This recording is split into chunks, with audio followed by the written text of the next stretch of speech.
Have you ever walked into a room and immediately felt like you were experiencing reality differently from everyone else there? Not in a dramatic way, not in the kind of way that makes you stand out or demand attention, but in a quieter, stranger way. The kind that makes you feel slightly disconnected from the rhythm of the world around you, as if everyone else received a manual for how to exist comfortably in this life, and somehow you never did. While other people seem to move effortlessly through surface-level conversations, your mind starts searching for something deeper almost immediately. You can sit in a crowded room full of laughter and still feel emotionally alone because something inside you knows the interaction is performative, predictable, empty. And while most people can let uncomfortable moments disappear within minutes, your brain keeps returning to them long after they are over. A subtle change in someone's tone, a strange pause in a conversation, a look on someone's face that nobody else even noticed. Your mind replays it all in layers. Because the strange truth is this: you have probably spent most of your life sensing things other people seem completely unaware of. The emotional tension hidden underneath someone's smile, the exhaustion behind someone pretending to be fine, the invisible shift in energy when a room suddenly becomes uncomfortable. And after a while, you begin wondering if maybe you are the problem. Maybe you think too much, feel too deeply, analyze too hard. But psychology suggests something very different. There is a rare group of people whose brains process reality with unusually high depth and sensitivity, not just emotionally, but neurologically. Their nervous systems absorb more information at once. Their minds naturally detect patterns beneath the surface. Their awareness operates almost like a radar system that rarely shuts off completely. And while this can look like overthinking from the outside, neuroscience tells us it is often a form of heightened cognitive processing combined with emotional hyper-awareness. In other words, your brain may not be malfunctioning. It may simply be operating on a frequency that most people around you were never built to notice.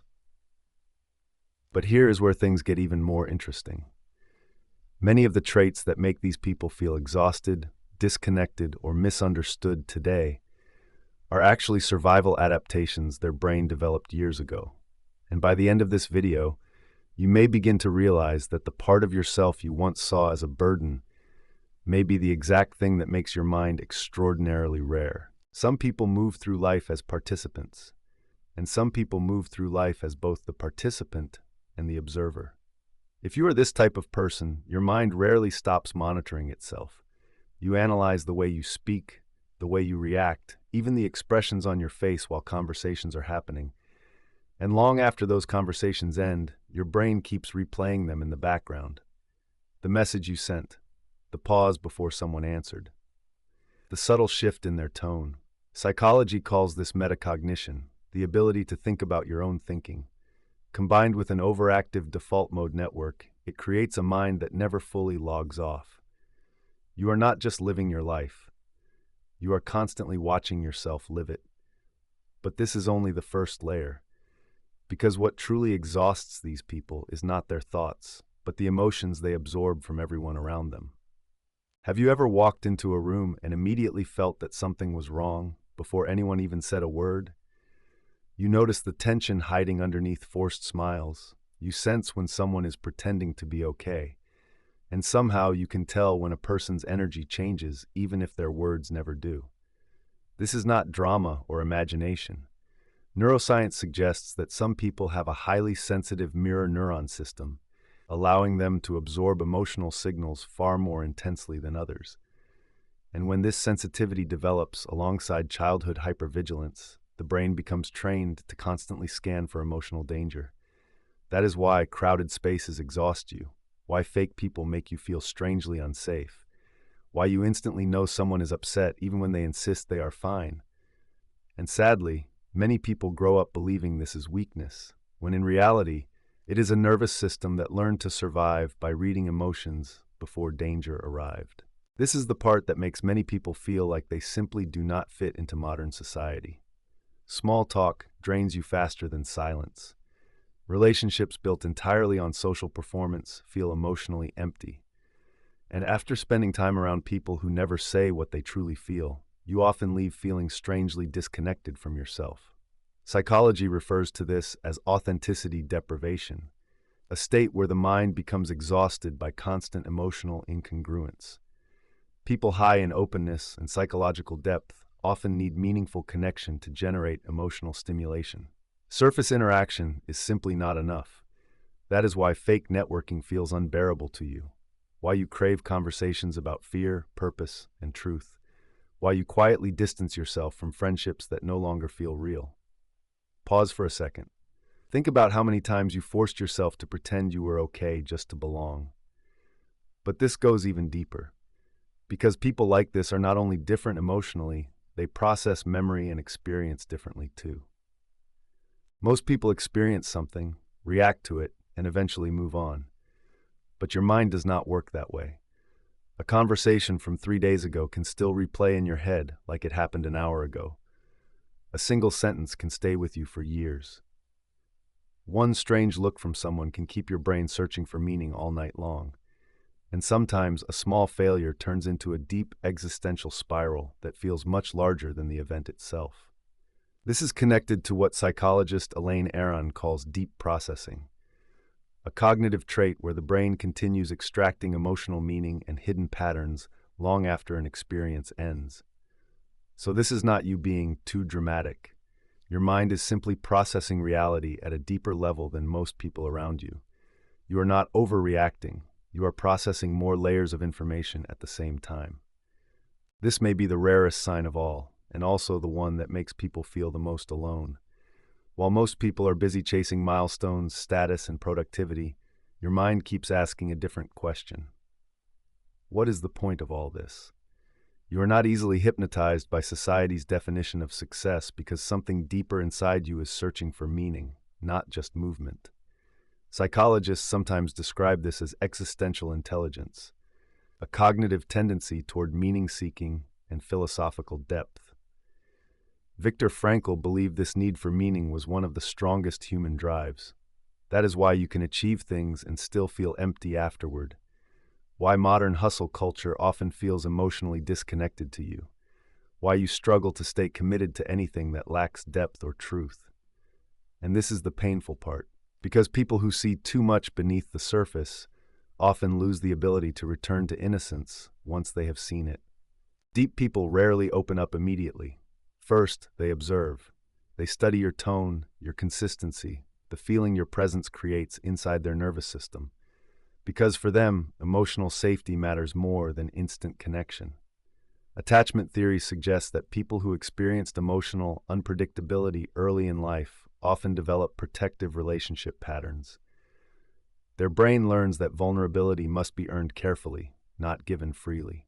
So what looks like distance from the outside is often nervous system protection happening in real time. That is why they reply slowly sometimes, why they disappear when emotionally overwhelmed, why they can suddenly cut someone off after silently tolerating too much for too long. People call you cold, detached, hard to reach, but sometimes it is simply a nervous system that became exhausted from having to stay emotionally alert for far too many years. Most people will never fully understand this feeling, but if you do, you probably feel it very deeply. There is this strange sense that something is always missing, even when your life looks completely fine from the outside. You crave real connection, not just social interaction. You want to be understood beyond your personality, beyond your role, beyond the version of yourself you show the world every day. Psychology refers to this as existential loneliness. The feeling that your inner world is far deeper than what most relationships ever reach. Combined with self-concept incongruence, it creates a constant tension between who you truly are and who the world expects you to be. Because for people like this, existing is not enough. They want to feel fully alive, fully seen, fully understood, and that is why they often feel lonely, even in rooms filled with people. The truth is, rare people are not always the loudest people in the room. They are not always the most confident, the most social, or the most visibly successful. Sometimes they are simply the ones quietly carrying a nervous system that feels too much for this world. They notice things other people miss. They absorb emotional energy that other people walk past without ever seeing. They analyze conversations long after everyone else has forgotten them. And they spend years wondering why life seems so much heavier for them than it does for everybody else. But what makes this difficult is also what makes them different. Because people with this kind of mind are not built to live only on the surface of reality. Their brains naturally search for patterns, contradictions, emotional undercurrents, hidden meanings. While most people move quickly through life, they pause, they question, they reflect, and yes, sometimes that awareness becomes exhausting. There is a hidden cost to seeing too much. You begin noticing how performative many interactions are, how disconnected people become from themselves, how often society rewards distraction over depth. And once your mind starts seeing those layers clearly, it becomes very difficult to unsee them. That is why many deeply perceptive people spend years feeling disconnected from the world around them. Not because they are superior to others, but because their nervous system processes reality differently. Psychology has a name for this. Neuroscience has explanations for it. But long before science described it, many people simply experienced it as loneliness. The feeling of being emotionally awake in environments that reward emotional numbness. The feeling of craving sincerity in a culture built on performance. The feeling of wanting real connection while constantly being surrounded by shallow noise. And after a while, you may start believing something is wrong with you. But listen carefully. You are not broken. Your brain adapted in a different way. Many of the traits you criticize in yourself today may have originally developed as survival mechanisms. Hyper-awareness, emotional scanning, deep analysis, the need for authenticity. These are not random flaws. They are patterns created by a mind that learned very early that understanding people deeply was necessary for emotional survival. And maybe that is why loud environments drain you so quickly. Why superficial conversations leave you empty. Why your soul keeps searching for something deeper, even when your life appears completely fine from the outside. Because your mind was never designed for shallow living. It was designed to look beneath the mask, beneath the script, beneath the performance. And although that can make life feel heavier sometimes, it also gives you something rare, the ability to experience life with unusual depth, awareness, and emotional intelligence. So instead of asking why you are not like everyone else, maybe the better question is this. If you stopped forcing yourself to become normal just to be accepted, what parts of your real self would finally be allowed to exist? Deep Ravine's lab protocol. Characters and stories are AI generated for motivational insights. 2. Content is curated for entertainment and exploring the messiness of human psyche. 3. No proselytizing or harmful content.